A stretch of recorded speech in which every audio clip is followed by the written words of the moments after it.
ఏమైంది నీకు రాహుల్ ఈరోజు? ఎందుకు నువ్వు ఇంత విచిత్రంగా ప్రవర్తిస్తున్నావు? ఈ రకంగానా ప్రేమించేది? నువ్వేం చదువుకున్నావు? నీ అప్బ్రింగింగ్ ఎలా అయింది? నువ్వు ఈ రకంగానా నీ వైఫ్తో బిహేవ్ చేస్తావు? మన దాంపత్య జీవితంలో నువ్వు ఏ రకంగా ప్రవర్తిస్తున్నావు? నేను ఇంకా దీనిని సహించలేను.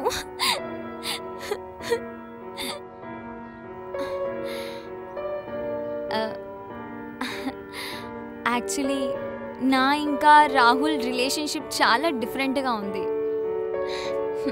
లవ్ ఉన్నట్టుగా కూడా లేదు, లవ్ లేనట్టుగా కూడా లేదు. ఇది సరే, ఒక విషయం చెప్పు. తను బాధ్యత, అదే నీ యొక్క బాధ్యత, నీ కుటుంబం యొక్క బాధ్యత సరిగ్గా చూసుకుంటున్నాడా? అలాంటిదేం ప్రాబ్లమే లేదు. తను స్పెషల్ టైంలో గిఫ్ట్స్ ఇస్తాడు, మంచి మంచి చీరలు ఇస్తాడు, ఇవన్నీ బాగా మెయింటైన్ చేస్తాడు. నాకు వీటిలో అస్సలు ప్రాబ్లమే లేదు. కానీ ఇవన్నింటినీ వదిలేస్తే తన మిస్బిహేవియర్ నా పైన అస్సలు నచ్చట్లేదు.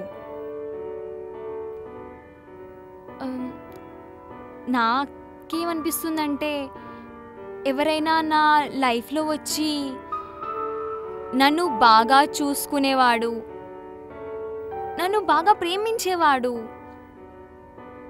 నన్ను బాగా అర్థం చేసుకునేవాడు. యాక్చువల్లీ తన రెస్పాన్సిబిలిటీ పూర్తి చేయడమే లవ్ కాదు కదా. ప్రేమ అంటే కమిట్మెంట్, లవ్ అంటే ఇద్దరు మనుషుల మధ్య బాండింగ్, అదే కదా.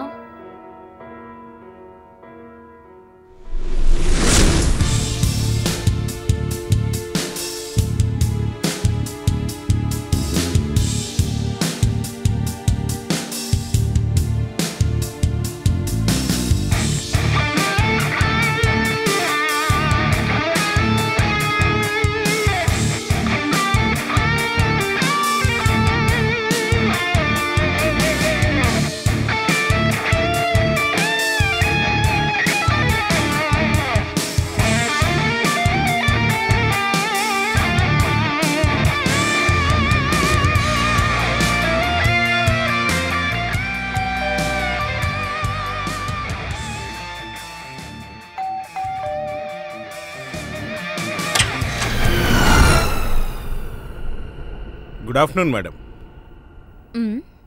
నేను మీతో ఒక ముఖ్యమైన పని కోసం వచ్చాను.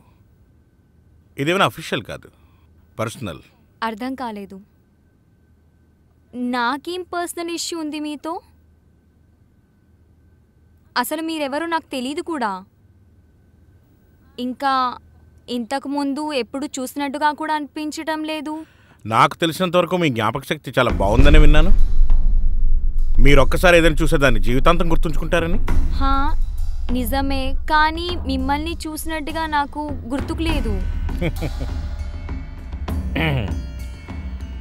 Let me remind you, 2017 14th April hotel blue moon banquet, ఒక పార్టీలో నేను మిమ్మల్ని మొదటిసారి కలిశాను. మీరు ఒక రెడ్ షిఫాన్ శారీ కట్టుకున్నారు, మెడలో ఒక ప్లాటినం పెండెంట్, ఇంకా diamond ear rings. You are looking marvellous. గుర్తుందా పార్టీ? నాకు పార్టీ అయితే బాగా గుర్తుంది, కానీ మిమ్మల్ని గుర్తుపట్టలేదు. ఇంకా ఇప్పుడు నాకు చాలా ఆశ్చర్యంగా ఉంది. అయితే నేను ఇలా బయట నుంచినే మాట్లాడచ్చా, లేకపోతే లోపలికి రమ్మంటారా? సారీ, లోపలికి రండి, లోపలికి రండి. Thank you.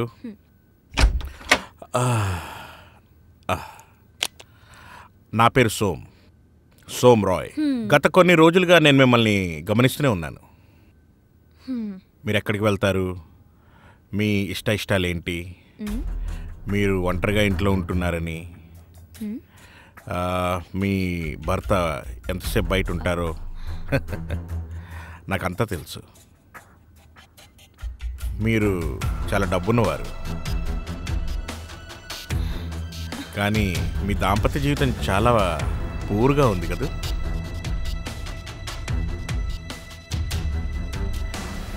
ఈ విషయాన్ని నేను మీ కళ్ళలో చూసి చెప్పగలను. I can understand. నేను ఒక విషయం చెప్పగలను, మీరు సంతోషంగా లేరని. మీరైతే ఏదో లవర్ లాగా మాట్లాడుతున్నారు. దీని అర్థం మీరు 1 సంవత్సరంగా నన్ను ఫాలో చేస్తున్నారు కదా? సరిగ్గా చెప్తున్నానా?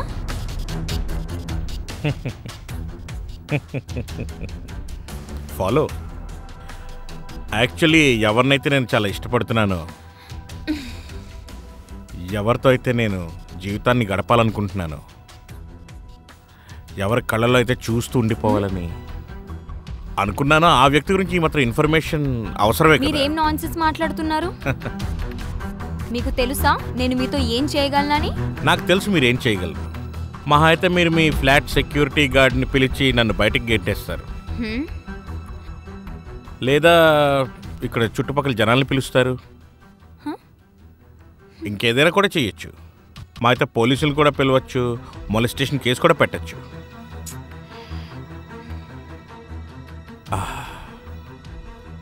కానీ నువ్వు ఇందులో ఏవీ చెయ్యవు, ఎందుకంటే నువ్వు సంతోషంగా లేవు. నీ భర్త నీ గురించి అసలు పట్టించుకోడు, నిన్ను గౌరవించడు కూడా. నువ్వు చాలా ఒంటరిగా ఉన్నావు. ఈరోజు నీ ఒంటరితనాన్ని పూర్తిగా పోగొట్టుకోవచ్చు.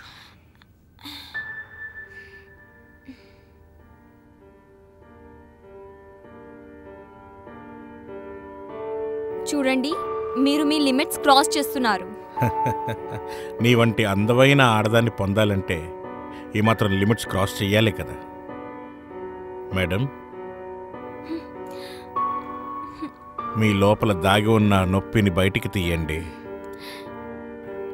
నేను తీస్తాను ఆ నొప్పిని. జీవితంలో నువ్వు పోగొట్టుకున్న ప్రేమని నేను నీకు ఇద్దాం అనుకుంటున్నాను అదితి.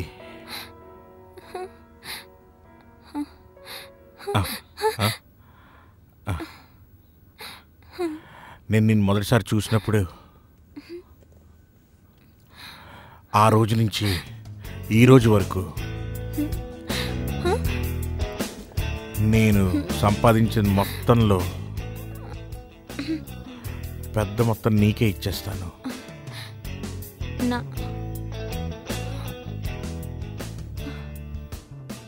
నా దగ్గర ఏ డబ్బు లేదు, ఇంకా నాకు ఏ డబ్బు కూడా అవసరం లేదు. ఇది కేవలం డబ్బు గురించి కాదు, నేను నీకు ప్రేమనిస్తున్నాను అతిథి. కమాన్, నేను నిన్ను ఇండిపెండెంట్గా చేయాలనుకుంటున్నాను. నువ్వు నీ సొంత కాళ్లపై నిలబడగలవు.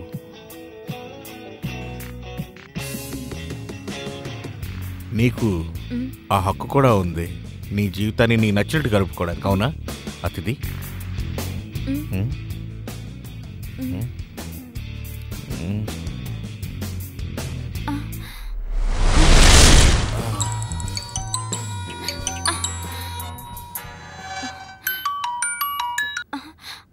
హలో.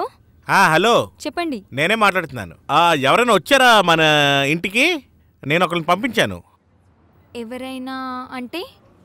అదే ఒక చిన్న జుత్తు, గుండెలా ఉంటుంది, గెడ్డం. నేను తనకి డబ్బులు కూడా ఇచ్చాను. డబ్బులా? ఏం డబ్బులు? ఎలాంటి డబ్బులు? అదే నిన్న ఎవరో నాకు ఆఫీసులో డబ్బులు ఇచ్చారు. ఆ డబ్బుల్ని తనకిచ్చి బ్యాంక్లో రేపు డిపాజిట్ చేయమని చెప్పాను. నాకేం అర్థం కావట్లేదు. సరే, నేను నీతో తర్వాత మాట్లాడు. నేను కొద్దిసేపట్లో మళ్ళీ కాల్ చేస్తాను. సరే సరే, మంచిది.